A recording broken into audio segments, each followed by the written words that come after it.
Terima kasih pemirsa, Anda kembali bersama kami di Tajam Dialog, masih dengan narasumber dari Fakultas Kedokteran Universitas Jember, Dr. Angga. Tadi kita sudah membahas mengenai makanan di mana juga berpengaruh terhadap penyebab dari adanya virus corona, dokter. Nah, untuk di Jember sendiri makanan ekstrim apakah sudah ada, dok?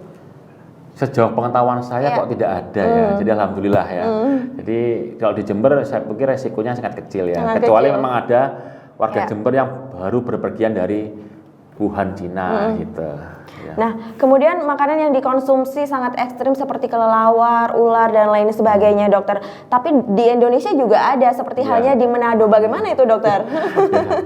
Ya, jadi himbauannya adalah untuk masyarakat yang gemar mau makan makanan ekstrim ya, sebaiknya ya saat ini puasa dulu ya. Jangan makan yang tidak ekstrim kan banyak ya.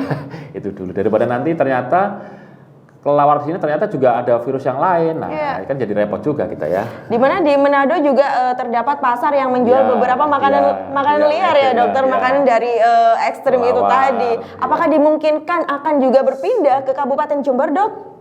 Saya pikir ya kemungkinan masih ada ya, cuman mungkin hasilnya sangat kecil ya.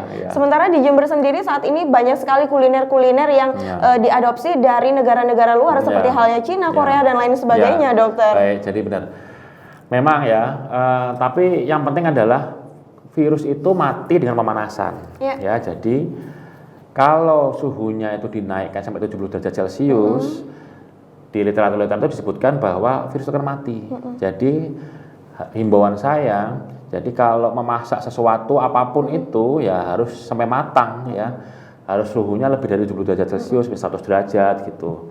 Itu lebih aman buat kita sehingga semua mikroorganisme baik bakteri, virus itu bisa mati sehingga aman untuk dikonsumsi. Iya. Dokter, sebenarnya siapa sih yang beresiko terinfeksi virus corona, dok? Semuanya ya. Semua usia ya, dokter? Semua usia ya. Karena di laporan yang di Cina itu range-nya memang paling banyak usia 15 sampai 49 tahun ya. Tapi yang lebih muda dari itu ada juga. Lebih tua juga ada juga. Jadi tidak memandang usia. Ya. Kemudian bagaimana halnya ketika seorang ibu hamil juga terjangkit virus corona, apakah juga berpengaruh terhadap janin yang dikandungnya, dokter? Ya. Saya pikir kalau misalkan seseorang dengan hamil ternyata terjangkit virus corona, yang terdampak dulu adalah ibunya. Ya mungkin tidak langsung masuk ke dalam janinnya karena hubungan ibu dengan janin itu ada namanya sawar darah plasenta. Jadi penghambat ya, barier istilahnya supaya tidak ada virus, bakteri itu masuk dari ibunya ke dalam ke janinnya. Saya pikir janinnya aman, cuman janinnya bisa terdampak bila ibunya memiliki gagal napas. Karena janin itu sangat butuh nutrisi dan oksigen. Begitu kurang oksigen, otomatis perkembangannya akan jadi berkurang, menurun. Ya, jadi bisa menyebabkan mungkin kematian janin juga bisa karena juga kekurangan oksigen gitu.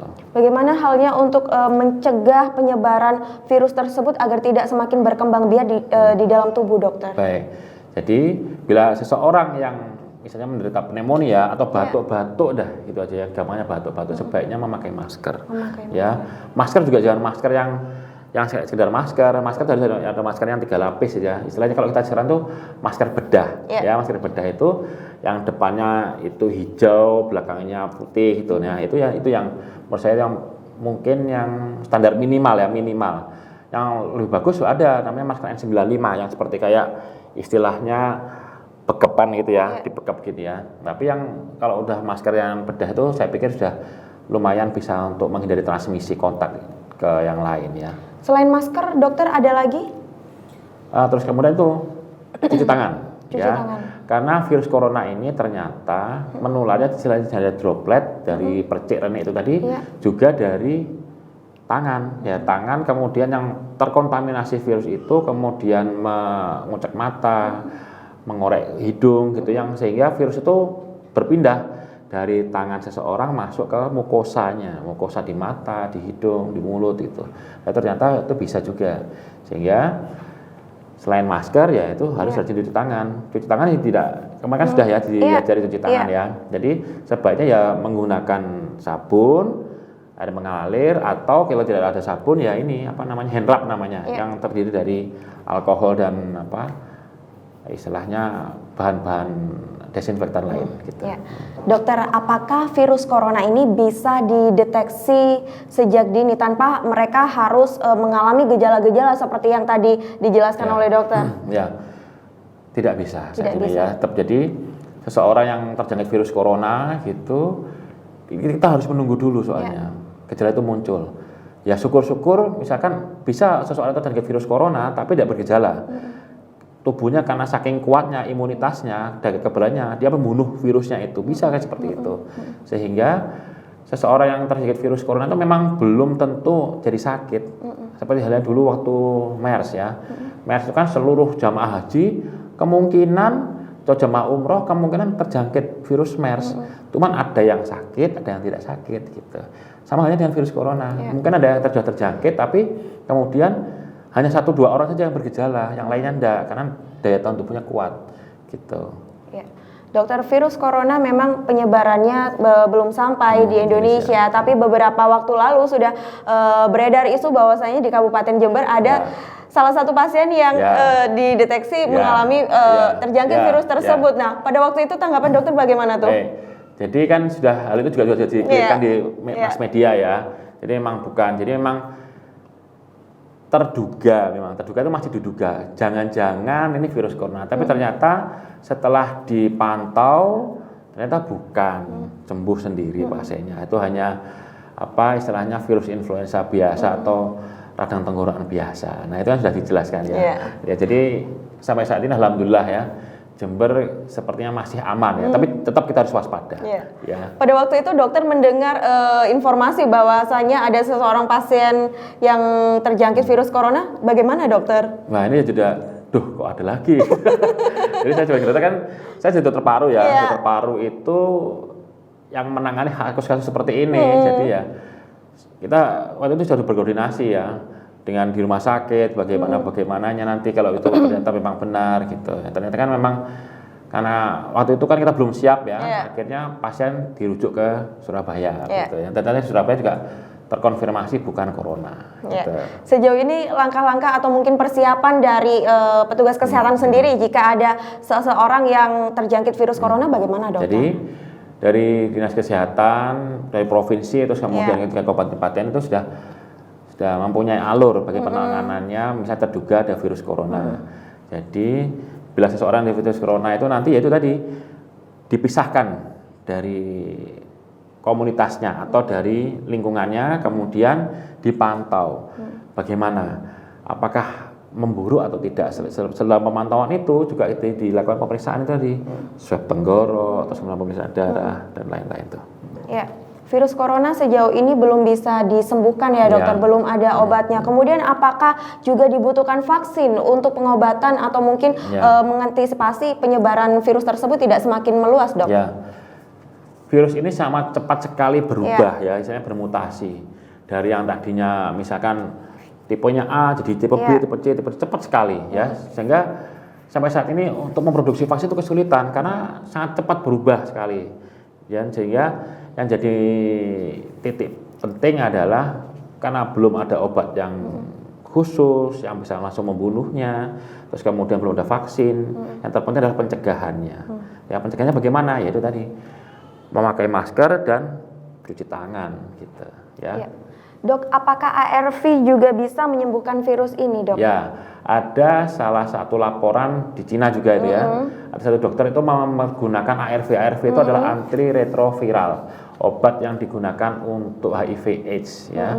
Dan memang sembuh gitu. Tapi karena hanya satu, ya itu masih tanya apakah ini sembuh karena ARV-nya atau karena memang daya tahan tubuh pasien itu sendiri gitu. Karena beberapa yang lain tidak sembuh, tetap lama memburuk gitu loh. Sehingga masih belum bisa digunakan patokan bahwa obat antiretroviral yang untuk HIV/AIDS itu bisa menyembuhkan corona. Belum, ya tidak. Kemudian sejauh ini atau mungkin solusi kepada mereka para pasien yang terjangkit virus corona bagaimana dokter?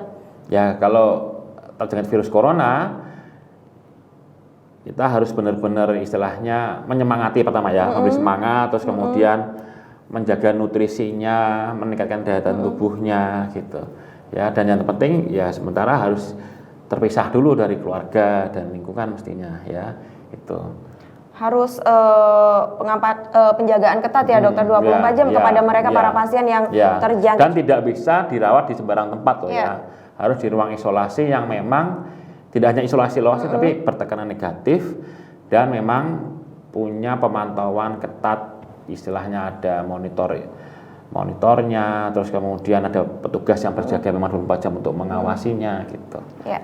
Dokter, sejauh ini masih banyak masyarakat, khususnya masyarakat Jember yang belum bisa membedakan antara virus corona dan juga virus biasa. Apakah dari petugas kesehatan juga pernah memberikan sosialisasi atau langkah-langkah lain untuk memberikan pemahaman kepada mereka, ya, dokter? Saat ini memang di Perhimpunan sendiri, Perhimpunan Dokter Paru Indonesia itu sudah mensosialisasikan bahwa sudah saatnya nih berkampanye. Kami dari Fakultas Kedokteran Jember itu memang berkewajiban untuk itu ya, termasuk hal ini ya. Kita sekarang berada di sini itu untuk mensosialisasikan bahayanya virus corona, bagaimana pencegahannya gitu ya. Dan yang terpenting maksud sekalian adalah mencegahnya. Bagaimana mencegahnya?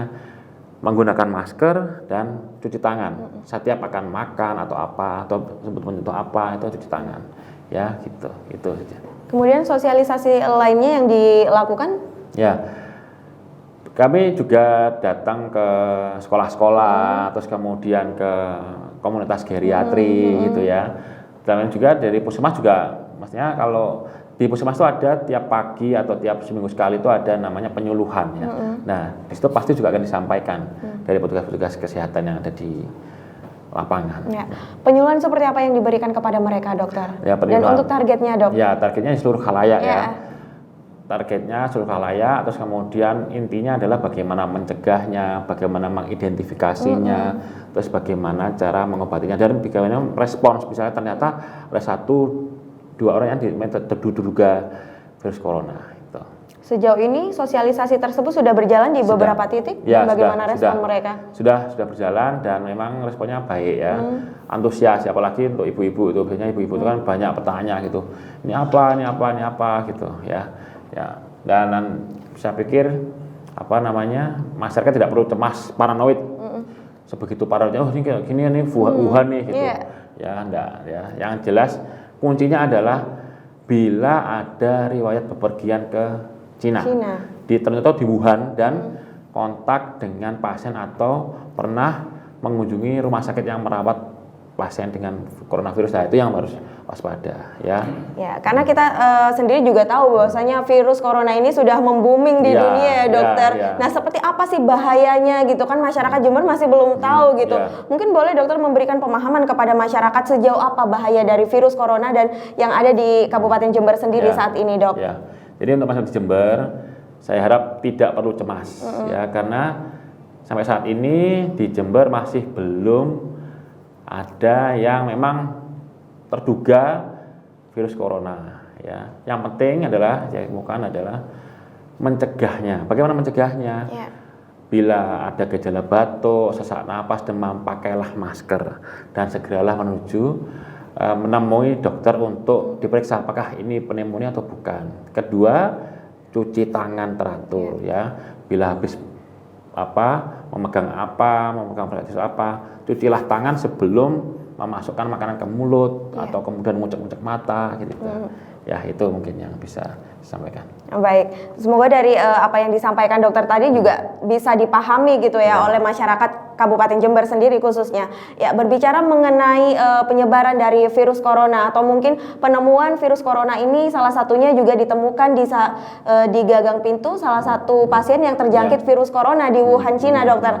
Nah, di mana banyak sekali sekarang kan khususnya warga Jember yang juga membeli barang-barang atau produk online di Cina. Apakah juga perlu mewaspadai hal tersebut agar tidak terjangkit virus corona, dokter?